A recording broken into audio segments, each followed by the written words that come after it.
Okay. After when the big camera's set up inside. It's gonna be dark. Yeah, I could do something now with this one too. Yeah. Do you think we could get? It would. All right, everyone. And if not, I'll come back to your house and we'll do it again. Yeah, we could do it. Yeah. All right. Let's have people behind her though. Let's huddle. We're gonna stand behind. Sarita's gonna do a thing. Race, I would have made us sign runners and here. I used to be a runner.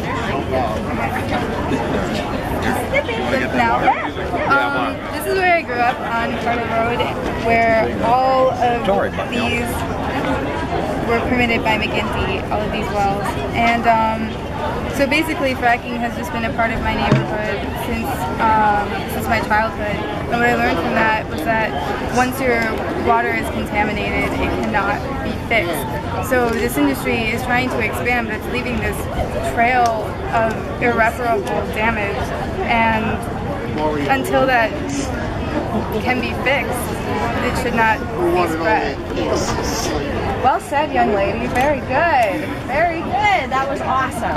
That was truly awesome of you all. Do you need the papers? Nah, she'll know what's going on. Ray Campbell, Dimmick, Pennsylvania. This is the well water out of my personal well a year ago. This is the same water EPA says is good to drink.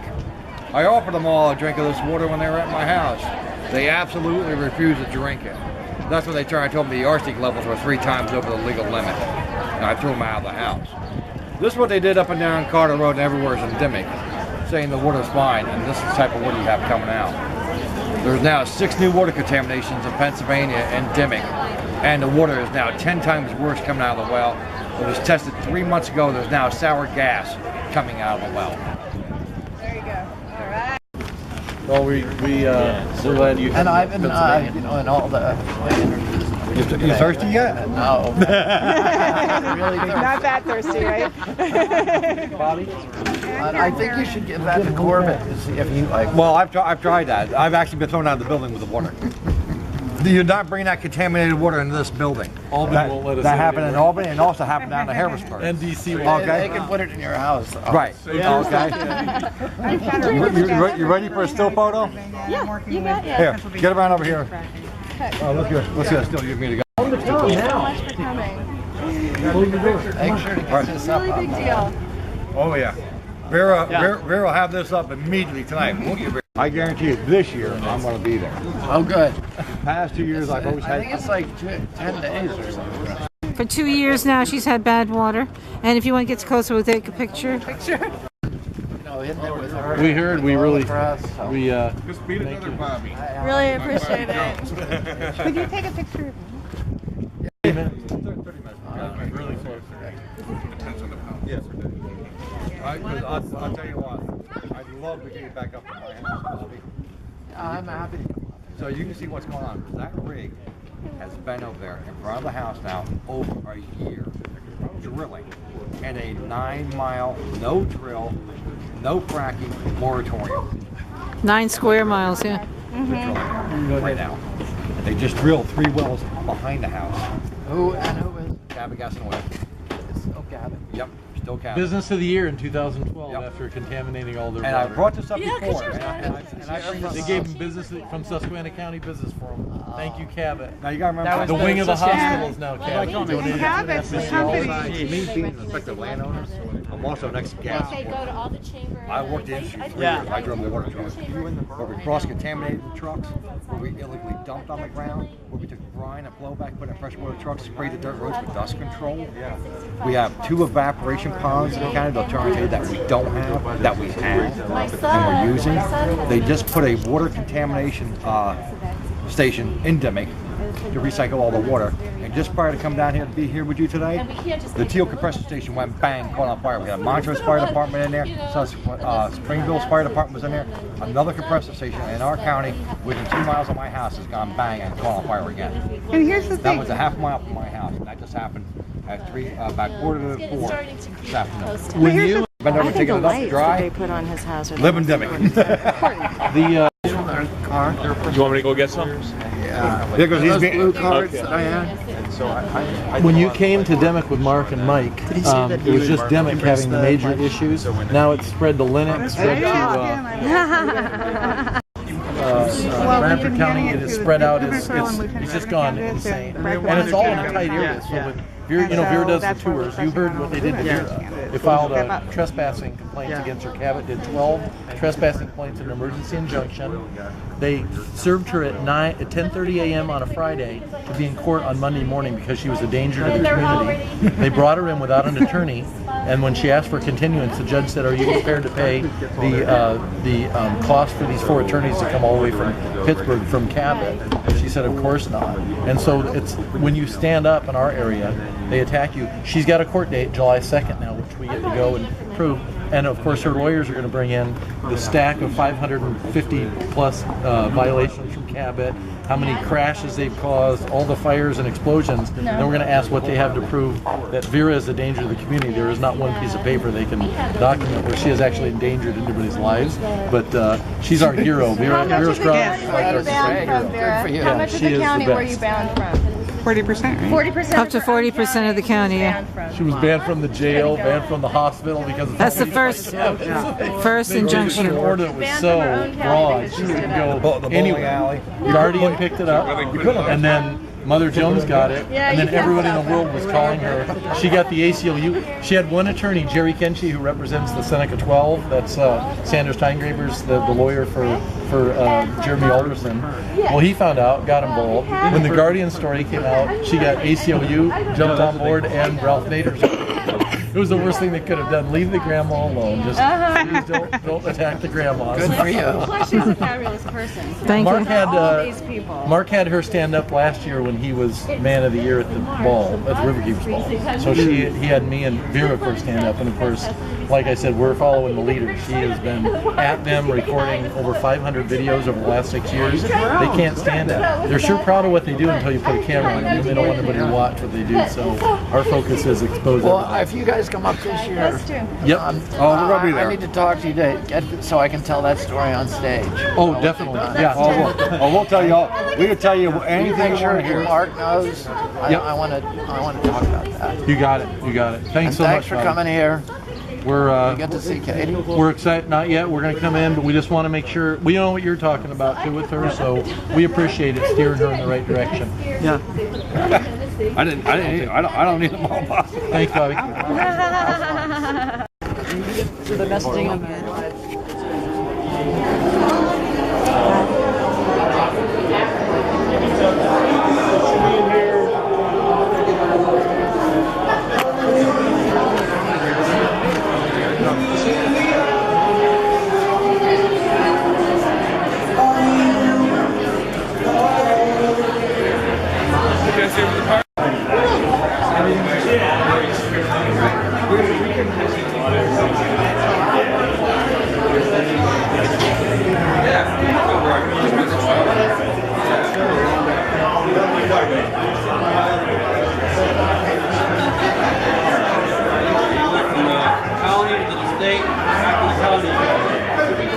We do the tours. Vera actually gets them. We walk through the tours. We toured 8 sitting senators from New York, about 50 Senate members. I just spent last week on Capitol Hill in the Senate from New York State. Yeah, nobody will come from Pennsylvania. Did you invite them? We invited everybody. Not Senator Major, not Gene Yaw, not Tom Neal, neither of our U.S. senators. Yeah, I can see you're not to be deterred. I will not. I had 40 meetings last week with the Senate, the Energy Policy Advisors for 40 sitting U.S. senators. I'll do another 40 or 50 this week. We're not interested in the export of the natural gas until the rampant export until we fix the problems. You're of course aware of our own DEP documents that were released through the right to know. We went over 1,000 cases of water from Pennsylvania that was documented by the DEP's own documents. And I don't know if you know that, but the Scranton Times Tribune did it. Laurel Legier did a right to know in December of 2011, and they refused to release any documents. So they sued them, and they won. And in December of 2012, they dumped over 1,000 unredacted documents on Laurel Legier. It took us, 6 months to put them together into a story last May 19th and 20th, and still no recognition. The governor will still tell everybody that everything's fine, there's no problem. Even though I took these, I'll tell you what, now that it's in the Senate, I showed these documents to the Energy Policy Advisor, some of those powerful senators in the Capitol Hill, and they went, oh my God, we've never seen anything about this. And I said, isn't that interesting? It's been out over a year. My focus is, I'm a 6th generation landowner. My family's been in Susquehanna County for 200 years. And my water went bad last year, so it takes my metal. I got spontaneous nosebleeds. Franklin Forks is 2.5 miles from me. Their water changed in December 2011. Demick is 15 miles from me. We know all the problems there. Would you like to know they're still letting them drill? They're still letting them drill there in the 9-mile no drill. Why? And when the Demick folks call, the DP hangs up the phone number. They won't even communicate. If we could have any movement, we'd love to have you come and take a tour. It's very, Bobby's been, Mark Ruffalo, everybody. Great guy. I really appreciate it. And I'll look forward to having you come and see some of the people that are having some problems. Great. Thank you. We definitely need one.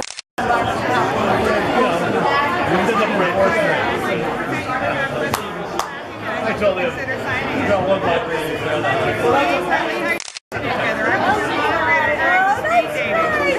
John lives, there's only 3 front doors between our houses. I think that forum is still one of the most effective forums. That wasn't really that kind of thing. It wasn't just 8 people answering calls. That was just 4. So you did a great job. Right. Nice to see. Here's our questions. Okay, thanks. We want to have a Is that right out of your tap? That's out of my well. All the wells that you Are you really going to do something with the industry? Oh, you bet. Not all those bull crap I've been hearing. Top priority for sure. Yeah. Because I know Bobby really well. Bobby and I were talking outside. Good. He's been in my home. And I want to walk you to visit my home with Bobby. All right. I want you to see what's really going on. My life has been totally different. Besides being a effective landowner, I'm also an ex-gas worker. I've worked in the industry for 3 really? years. So you know inside out back inside? Illegal dumping that we've done, putting brine and flow back at freshwater trucks, trading networks, dust control, the illegal spots that we literally dump mud, flow back, brine, water. 2 evaporation ponds in Susquehanna County that I'm going to tell you that we do not have, and we do have it. I mean, just before we left the down here and Bobby outside, before this all started, the winds, not central, but Teal Station blew up like a half mile from my head. Every station up there, every one of the compressor stations in Susquehanna County has gone bang or caught on fire, one way or another. 2 years ago, the Latham blew up. That put a 2-point at my house, actually sent a distance from my house on the ground.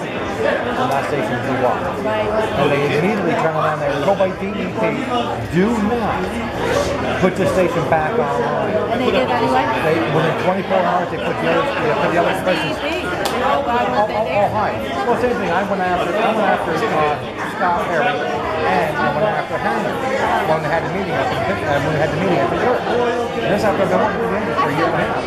I go, I'm going to ask you both a serious question. I'm going to give you the same question. Why does Chester, Sheep, Stone, every other industry in North State have to put containment down on everything, right down to the porta-john, right to everything? Have the gas and oil, lay all the stuff on the ground, but no containment down whatsoever. And I've seen the books, I go, why, John? Why, Scott? Do them look at each other. We'll have to look into that. I said, John, you're the secretary. Scott, you're the director. You don't know what's going on in your own office? I was mad. I was really ticked off. But this is stuff that's going on. And I mean, whoever I decide to vote for, but whoever I vote for, I want to make sure they're going to hear my voice. And if I pick up the phone and call them and I want to kill them, they're going to stand up and do what's right for the state. Yeah, absolutely. Because I am so tired of it. I mean, I'm a hermit, all right? The roads are so bad, I can't even take my classic, I can't even take the classic cars out. I can't even take the whites out. I've had a drill rig in front of my house. That's why I love to have you come up there. Bobby wants it. This rig has been in front of the house for over a year. In front of my house. Right. And a 9-mile moratorium that is still in effect. No drilling, no fracking. And the drilling on that side. Order to cease and desist? The problem is you go to the court, you can't do anything. They are owned by the industry. Our judges are owned by the industry. If I call the state police station or a car come over, but you're trespassing on my property, are we on officer? Isn't right now? You'll have to wait till he comes back in. The corporal will call me a day or two later. I'll call him see what I can do about it. I said, no, how about doing your damn job and get down here? My father's a police officer. I was chief of police. I come from Susquehanna. My mother was my mother was a college professor and high school principal.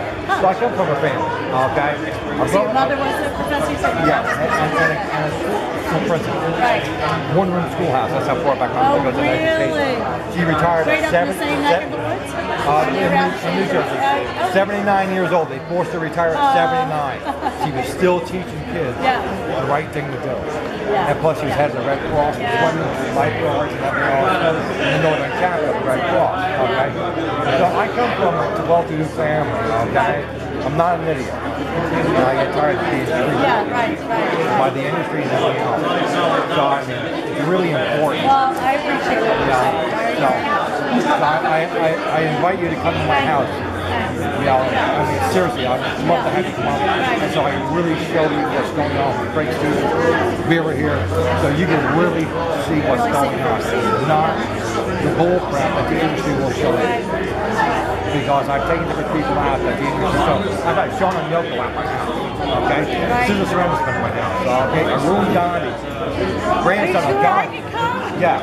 I've had the Dalai Lama. The Dalai Lama was at my home. Okay? Seeing what's going on. So, and this invitation is going out to other people running the government. They don't want to come. So, I'm offering you the same invite to come to my home. Thank you for your time.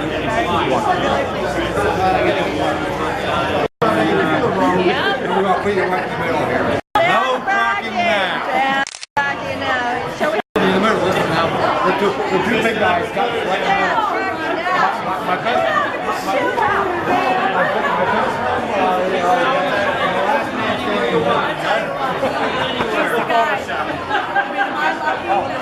well, he knows I'll be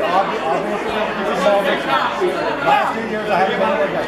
Don't we have a hero also in Maya? Maya being named plaintiff on that actual. And I'll tell you, I gave her such a high five. She really I'll tell you what, that actual thing really screwed my life up. I got the team and I got the rest of the side. I got the rest of the legs, I got the doctor won't treat me. I had to go out of state to do something. Oh, no, I do not. I'm the only one. You'll love this one. I'm the only one that rewrote everybody else in Jimmy signed that choke order. Okay? And I turned around and told everybody. Same thing with people talking. Yeah, they hold this back and did it. Right. I rewrote it. I got a new order. Rewrote it. The gag order. Gavin, gas, and oil. This is why I still talk. I'm exempt from that. New sign. That's what it came down to the almighty dollar. This was a settlement on the lawsuit, but I was referring to something else, which is horrific. So, Governor Corbett, when he said no to a reasonable shale tax, instead we ultimately got this flim-flam of a fee. But in the law, the fee, two provisions. One barred reasonable zoning regulations, so it's the only industry. Is it well? And then it went even further. This is still Pennsylvania law, where physicians are barred from identifying or speaking to fracturing chemicals should they suspect that the rash of rashes they see coming in the door maybe has something to do with that. The law prohibits them from speaking to them.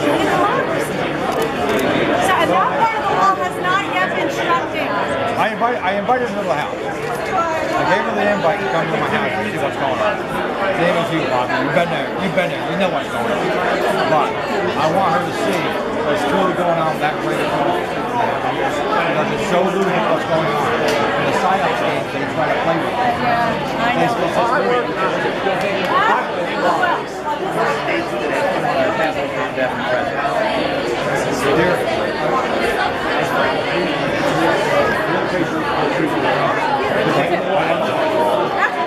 Alright. But it's my life. It's my home. And they destroyed it. You walk out on them, you drop her right now. My neighbor next door had a horse over there. The property values were zero. I literally trucked from my house, all the neighbors have been Franklin Hill and over into Hot Pot. We actually took some water. But did you see the CEO of ExxonMobil? Oh yeah. How about him? Right. All right, we can't have that. What about WPX pulling out and bailing and running the house? Yeah. They just bail the brand like chickens. It's just like, Because I'm we're going to turning the protect heat. my property values, but you don't have a chance But we're to turning the protect heat up. We're turning the heat up so bad. And Tammy's around here somewhere. Tammy Haynes. Right behind you. Okay. She's Franklin Forks. Right behind you. Tammy, come here.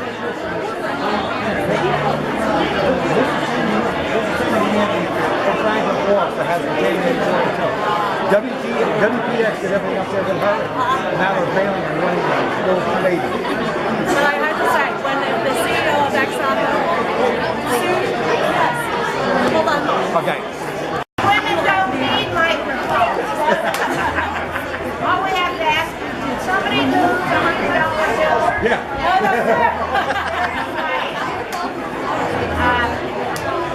I'm here and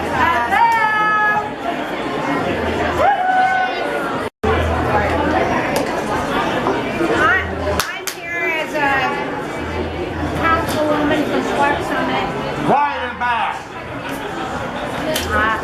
I have a long history of Democrat politics. I was born into the Democrat Party, and I've been faithful to it because it's been faithful to me. And I find that when we find a good, strong woman candidate, we've had them in the past, and we've elected them judges. We just had a mayor elected in Clark Summit, a woman. And we're very, very proud to have Katie McGinty running for governor. It's going to be a wonderful thing for our state and for everyone. So welcome to our Lackawanna County and lots of support. All right.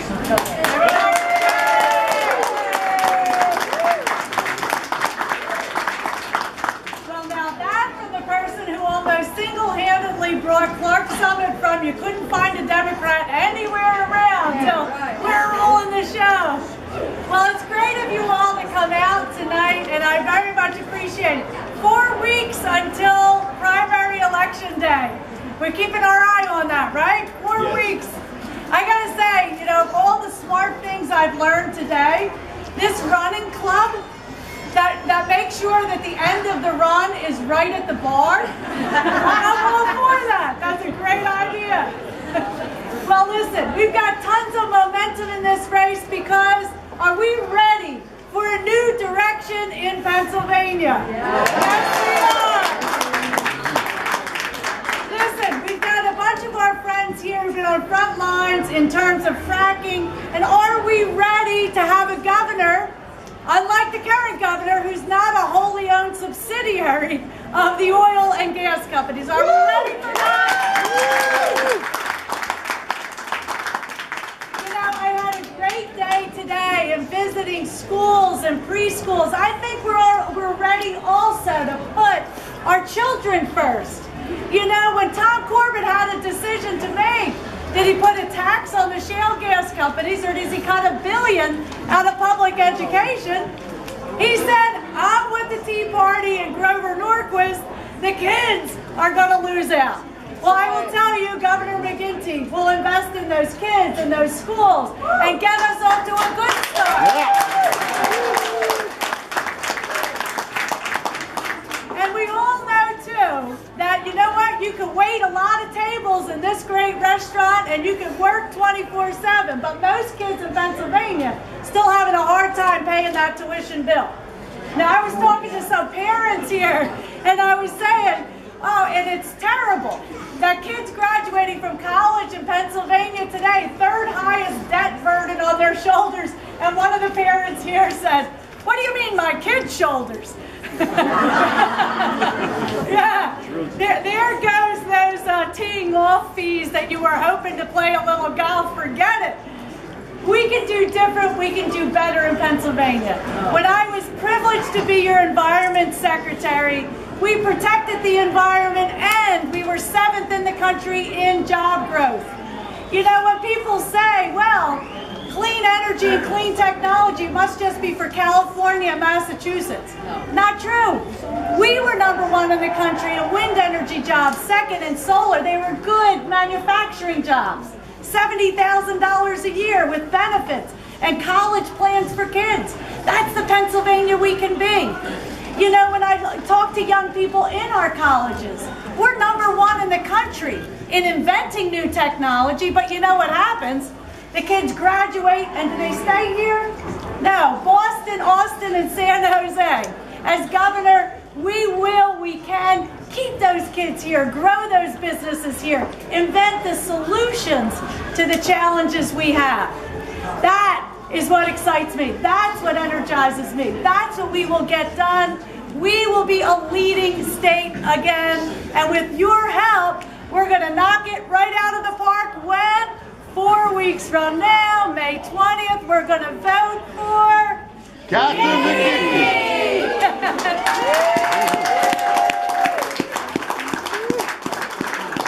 But you know, the privilege and the pleasure I've had to serve in the White House with President Clinton and here with Governor Rendell came about because over the years I've had great friends who have mentored me, who have helped me. Every once in a while have given me a little kick in the you-know-what when I wasn't exactly where I should be on an issue. But I think we all join in knowing that there is no family in this country that has represented commitment to our country and patriotism and pride in the United States of America and in the empowerment of every individual in this democracy.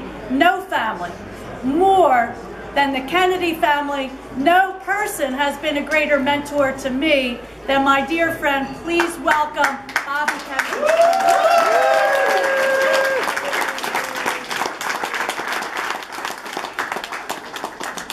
I think my voice is no longer as strong as Katie's, so I'm going to elevate my body, and hopefully that will help with my voice.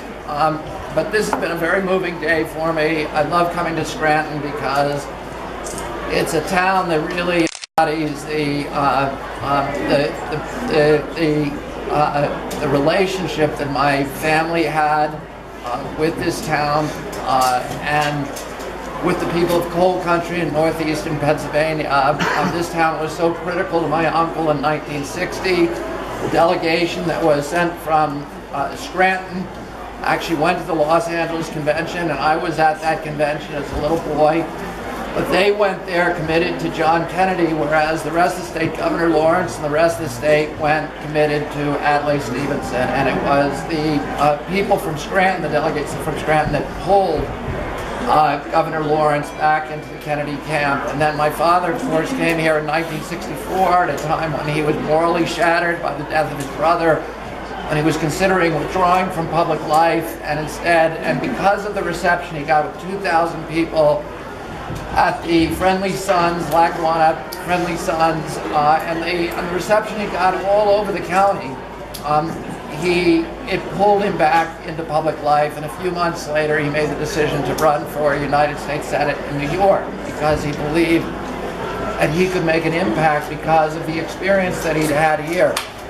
And I want to talk for a second because I've been thinking a lot about my family and been reminded of my family constantly since I got here of probably the instance that represents my most poignant memory of my father, which happened after his death, in the days after his death, when we brought him back from Los Angeles and we waked him at St. Patrick's Cathedral, and then we brought him from Penn Station in New York to Union Station in Washington, D.C. And it should have been a 2.5-hour trip, but it was a 7.5-hour trip because there were 1 million people on the train tracks. And I was on that train, and it was an extraordinary ride because on that train were people who would have been part of probably what would have been the most progressive government in American history. And outside that train was a cross-section of the American people that I'd come to know from when I was a little boy campaigning first in my uncle's election and all the elections after that. But there were black people, and there were white people, and there were rabbis and priests, and a lot of nuns, and there were people in military uniforms, and there were hippies and tie-dyed t-shirts, and every kind of American, and they were holding signs, many of them that said "Goodbye Bobby," or "Pray for us Bobby," or "Goodbye Kennedy." And many of them were carrying American flags. And we brought my father down to drive late at night at Union Station, and President Johnson picked us up and drove us in a convoy past the mall and the White House. And on the mall, one of the last things that my father had done with Marion Wright Edelman and Ralph Abernathy is they had organized with Martin Luther King the Poor People's Campaign, where they had tens of thousands of impoverished people come to Washington, D.C. and camp out on the mall. And after King's death, Abernathy and Marion Wright Edelman took that campaign over, and those men were on the mall in these little shanties they'd made of plastic bags, and they came, when we drove past them in the convoy, they came to the sidewalk and they put their hats at their chests and they bowed their heads and they stood there quietly as we drove my father up over the Potomac River and then up into Arlington Cemetery and buried him next to his brother up in Arlington. And I remember 4 years later, I was in college and I was studying American history and politics, and I came across polls that were done in the 1972 election and saw that the demographic, those white people who had been standing on that track in north of Baltimore, in Maryland and in New York, in New Jersey, that the majority of those people during the 72 election had supported not George McGovern, who was kind of the heir to my father's values, but instead George Wallace, who was diametrically opposed to everything that my father believed in. And it occurred to me then, and it struck me many times since, that every nation, like every individual, has a dark side and a lighter side. And that the easiest thing for a political leader to do is to appeal to our bigotry, to our hatred, to our greed, to our self-interest, to our xenophobia, to our insecurities, and to our fear. And that the thing that my father had tried to do, and he wasn't alone, there are many other politicians, and one of them is Katie McGinty, is to appeal to the other side of us, to what Abraham Lincoln called our better angels, to get us to transcend our narrow self-interest and to act on behalf of the community and try to bring people together and allow them to feel that the safety, that they can make sacrifices for the entire group and that they won't be taken advantage of. And what you see the Tea Party doing today is, and what Fox News is doing, and what the Koch brothers are doing, and hate radio and Rush Limbaugh, is really a campaign to divide the American people and to tell us that these people aren't really Americans, whether they're gay or whether they're immigrants or whether they're blacks or whether they're women, that they don't deserve to share in the pie. They don't deserve to be part of this country, that they're an other, and that they're not the real Americans. We see the outcome of that, you know, with this insanity that's going on in Nevada this week and with the murders in Kansas, that these people have been hyped up by our political leaders, by the right-wing political leaders, to believe that they can shoot at federal officials or that they can shoot and kill other Americans because they're not really American, and to divide us in that way. And you know, and one of the big dividing zones is the environment. And the reason the Koch brothers are giving these people money, these hate-filled people money, to further divide us, is not because they love America. The reason they gave $200 million during the last campaign and have already given $39 million of their own money. And you know what Charles Koch said? Charles Koch said, I just want what's mine. And that's all of it. And that's what they believe about this country. They believe they're the richest people together, they're the richest people in this country. They want to keep their money and accumulate all of it, and they don't care what happens to the rest of us. And they're willing to use that money in a very strategic way to divide Americans from each other. And why? Because they don't want environmental regulation and they don't want taxes. And that's what divides. And Katie McGinty, who I've worked with for 25 years, I've known her from when she worked as chief of staff for Al Gore, and I knew her when she worked with her side by side, shoulder to shoulder, when she was in the White House and on many issues when she was here at DEP. She understands that the reason that we're protecting the environment is not so much for the sake of the fishes and the birds, but for our own sake, because we recognize that nature is the infrastructure of our communities, that if we want to meet our obligation as a generation, as a civilization, as a nation, which is to create communities for our children and provide them with the same opportunities for dignity and enrichment and prosperity and good health as the communities that our parents gave us. And if we want to do that, we've got to we've got to preserve our environmental infrastructure. The air we breathe, the water we drink, the commons, the commonwealth, the public trust assets, the shared resources of our society, air, water, wildlife, fisheries, public lands, the rivers and the public landscapes that connect us to our past, to our history, that provide context to our communities, and that are the source ultimately of our values and our virtues and our character as a people. And one of the things that Katie has argued for many, many years is that, and you hear this, you know, this mantra of the Koch brothers and their sock puppets in Congress and their indentured servants in Capitol Hill and the state capitals, and Governor Corbett, who I include in that group, which is, you know, this false statement that we have to choose between environmental protection on the one hand and economic prosperity on the other. That is a false choice. In 100% of the situations, good environmental policy is identical to good economic policy. And this is something Katie taught me. And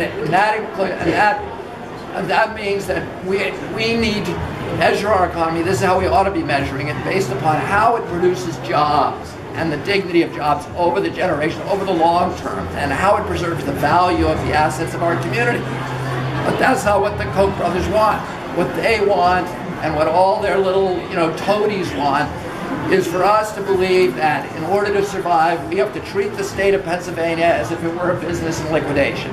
We have to convert our natural resource to cash as quickly as possible. We have to have a few years of pollution-based prosperity. And we can do that.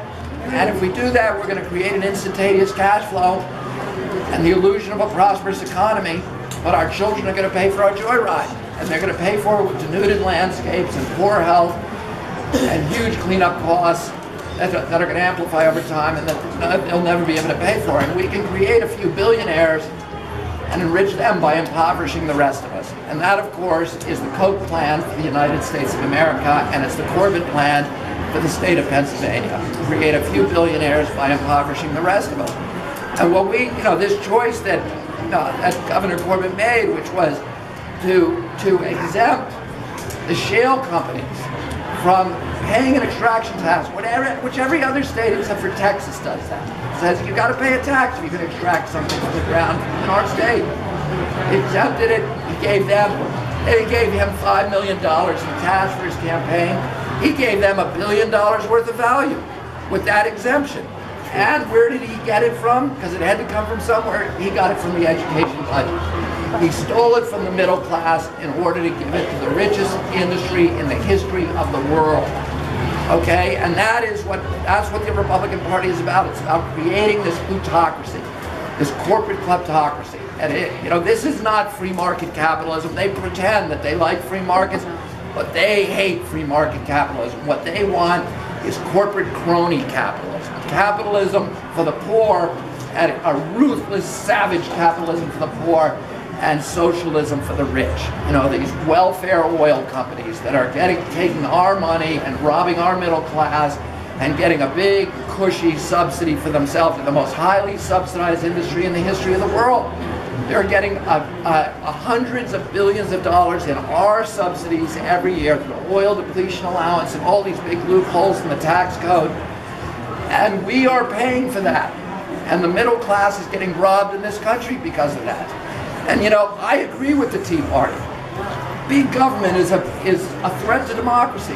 And I see that every day with what, you know, Obama is doing with the NSA and spying on people and listening to our phone calls. And, you know, this is like Big Brother.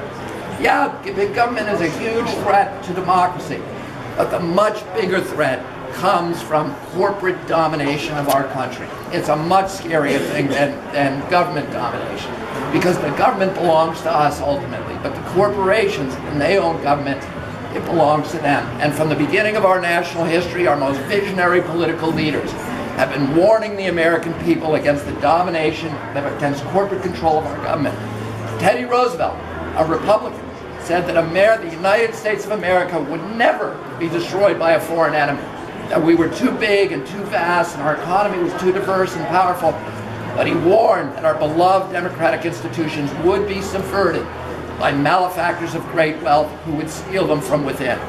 Companies like the oil companies. He was particularly talking about Standard Oil at that time, which was broken up, and now it's in Pennsylvania and a million different little guys. And Dwight Eisenhower, another Republican, in his most famous speech ever, warned against the domination of the military-industrial complex. And again, he included the oil industry as part of that complex. Abraham Lincoln, the greatest Republican in the history of our country, the guy who founded the modern Republican Party, Abraham Lincoln said during the height of the Civil War in 1863, "I have the South in front of me, I have the bankers behind me, and for my country, I fear the bankers more." And Franklin Roosevelt said in 1943, he said that the domination of government by corporate power is, quote, the essence of fascism. And Mussolini, who had an insider's view of that process, agreed with them. Mussolini complained that fascism should not be called fascism, it should be called corporatism, because it was, in his words, the merger of state and corporate power. And that's what we're seeing today in this country, with the Supreme Court saying, you know, we're taking off all limitations of what these guys can do. And I said on this radio show today, here's what the statistics show, that over the past 20 years, in federal elections, the guy with the most money in 94% of the cases has won that election. So they know they can buy our democracy. And this is becoming the government of the money instead of the government of the many. And you know, what we have to understand as Americans is that the domination of business by government is called communism. And the domination of government by business is called fascism. And what our job is to hold big government at bay with our left, with our right hand, big business at bay with our left, and walk that narrow trail in between, which is free market capitalism and democracy. And in order to do that, we need an informed public who can recognize all the milestones of tyranny, and we need an independent press that is willing to speak truth to power. And we are losing both of those things in our country. We've got a press that is now dominated, that takes its cues from Fox News and from talk radio, and we've got a public that increasingly believes this ideology of the Tea Party, that if we cut taxes for the rich, that somehow it's going to trickle down and enrich the rest of us. And it really is just creating the kind of aristocracy of money, a corporate kleptocracy, the very thing that our European ancestors fled to this country, in particular this state of Pennsylvania, which rang the freedom bell, the liberty bell, and revolted against that kind of domination by an aristocracy. And it's time today for Pennsylvanians to ring the liberty bell again, and the way you're going to start doing that is by electing Katie McGinty, governor of New York.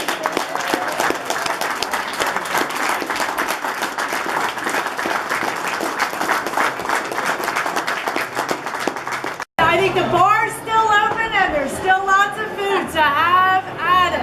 Thank you all very much.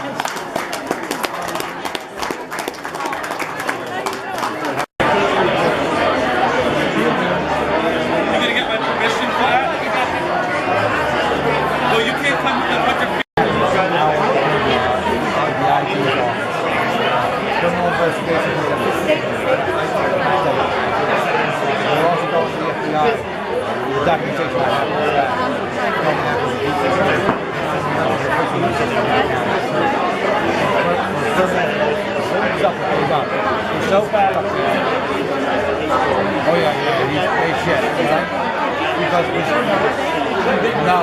called them up, we gave them the information. They went, oh shit. They called us. Now the FBI has called us. And they invited us and all our documentation to the FBI. So we're going to have the feds start coming in. So you got to remember something. This is the water EPA says is good to drink. Which I have in here. I'd love to have the time to show you this documentation because it's scared the hell out of me. I got 3 copies in here from EPA. Do you remember when EPA? Right. Well, remember when EPA went national on the 22nd of July and said there's absolutely nothing wrong with the water we're giving? Would you like knowing this bag? I have a report written on the 23rd of July, the day after, stating that my water is contaminated. Don't drink it, bathe it, or use it in any way, shape, or form from the EPA. Okay? I've had the head official in Regional 3 come up. Right. Don't use the water. Everything there is locked. There's an order out of the White House to get away from these 3 contaminants. If you check, you'll find out in Cartwright, we just turned around and did a letter. 8 congressmen. Well, he's on board with it. All right, he initiated the letter.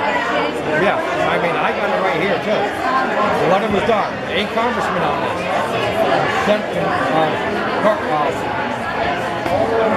McCarthy, EPA.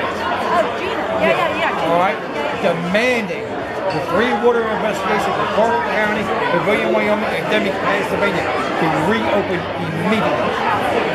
All right, so we got members of Congress. Now I got some senators talking. I am going to be talking to some senators too. We've been all over D.C. Now remember, we've had 2 meetings in the EPA building in D.C. Never been done before. Any meeting in the EPA is done. Well, everything done with them is done in the regional office. You don't get a private meeting with citizens. I have Greg Stevens, John Fenton at Pavilion, Wyoming, and Steve Lipsky at Texas. We had that meeting. I literally broke down crying. I was fixing my house up. I lost it. Because my grandmother gave me the money to build this house. That was my inheritance. And I go through this, I don't look up and saw my grandma straight in my face. They turn around and they do something.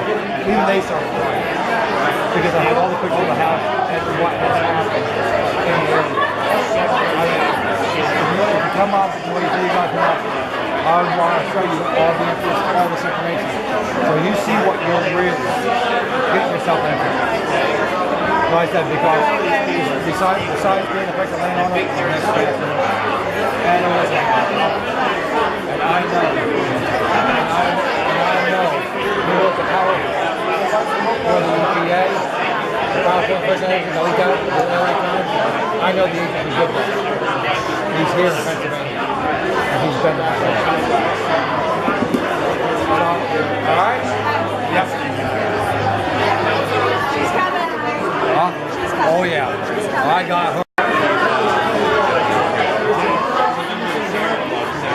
That's not right.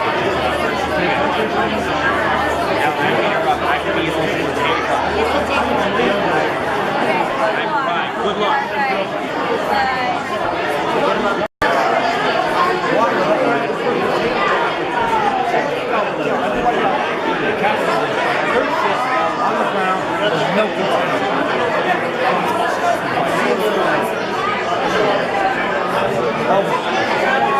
I've been a house fire, so you can ask her.